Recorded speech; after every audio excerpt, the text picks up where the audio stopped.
Hey guys, இன்னைக்கு நம்ம மூன்று முடிச்சு சீரியலில் என்னெல்லாம் இன்ட்ரெஸ்டிங்கான விஷயங்களை வந்து நடந்தது அப்படின்னு சொல்லி தெரிஞ்சுக்கணும்னு நினச்சிங்கன்னா நீங்கள் இந்த வீடியோவை ஃபுல்லாக ஸ்கிப் பண்ணாமல் பாருங்கள். வீடியோவை பார்க்குறதுக்கு முன்னாடி நீங்கள் இன்னும் நம்ம சேனலை சப்ஸ்கிரைப் பண்ணாமல் இருந்தீங்கன்னா மறக்காமல் சப்ஸ்கிரைப் பண்ணிக்கோங்க. அப்படியே பக்கத்தில் இருக்கிற பெல் ஐக்கனையும் ப்ரெஸ் பண்ணிக்கோங்க. சரி, வாங்க இன்றைக்கி வீடியோக்குள்ளே போகலாம்.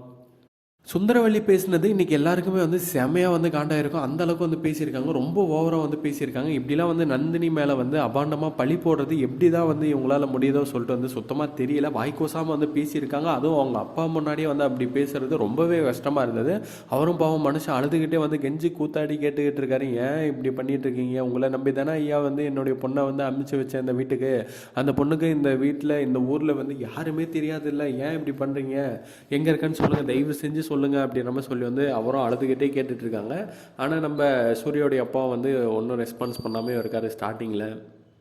அதுக்கப்புறம் பார்த்தீங்கன்னா வந்து எங்கே போனால் என்ன ஆனான்னு சொல்லிட்டு வந்து தெரியல, நாங்களும் வந்து தேடி பார்த்துட்டோம் அப்படின்ற மாதிரி வந்து அவரும் சொல்லியிருக்காங்க. எதுக்கு இருந்தாலும் இங்கே வந்து கத்திட்டு இருக்கான் அப்படின்ற மாதிரிலாம் வந்து சொல்லிட்டு இந்த சுந்தரவல்லியும் வந்து பேசியிருக்காங்க. அதுக்கப்புறம் பார்த்தீங்கன்னா காரில் நம்ம நந்தினியும் இருக்காங்க. அப்போ நான் இங்கே தான்ப்பா இருக்கேன் அப்படின்ற மாதிரி சொல்லிட்டு வந்து சொல்லிக்கிட்டு இருக்காங்க. என்ன பண்ணுறது, சொல்லி சொல்லி பார்த்துட்டு கடைசியில் வந்து மயக்கம் வந்துடுச்சு, மயங்கிட்டாங்க. அங்கே வந்து நம்ம சூர்யாவும் இருந்தார், செம்ம டென்ஷன் ஆகிட்டு அதுக்கப்புறம் போயிட்டு போலீஸ் கம்ப்ளைண்ட்லாம் வந்து கொடுத்துட்டு வந்திருக்காரு. அதுக்கப்புறம் பார்த்தீங்கன்னா போலீஸை வந்து விசாரணைலாம் வந்து பண்ணிகிட்டு இருக்காங்க. ஆனால் வந்து இந்த சுந்தரவல்லிக்கு பயங்கர கடுப்பு.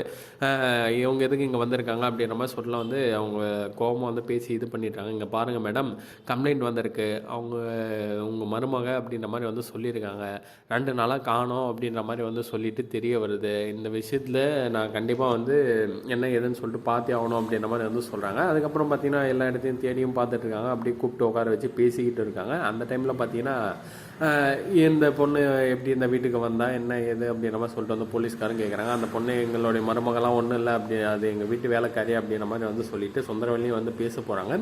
அதுக்கப்புறம் பார்த்தீங்கன்னா நம்ம ஆனந்தியோடைய அப்பாக்கிட்டையும் எல்லா விஷயத்தையும் வந்து நந்தினியோடைய அப்பாக்கிட்டையும் எல்லா விஷயத்தையும் கேட்டு தெரிஞ்சுக்கிட்டு அதுக்கப்புறம் நெக்ஸ்ட் என்ன பண்ணலாம் அப்படின்ற மாதிரி சொல்லி வந்து பார்க்கவும் போகிறாங்க. இந்த பக்கம் பார்த்தீங்கன்னா சூர்யாவும் வந்து தேடிட்டு இருப்பார். எப்படியோ கடைசியில் வந்து கண்டுபிடிச்சிருவாங்கன்னு நினைக்கிறேன். ஏன்னா காரில் தானே இருக்காங்க, அது எப்படி கண்டுபிடிக்கிறாங்கன்றது தான் ட்விஸ்ட்டு. ஸோ வெயிட் பண்ணி பார்ப்போம் என்ன பண்ணுறாங்க அப்படின்னு சொல்லி. ஓகே ஃப்ரெண்ட்ஸ், தேங்க்யூ ஃபார் வாட்சிங் திஸ் வீடியோ.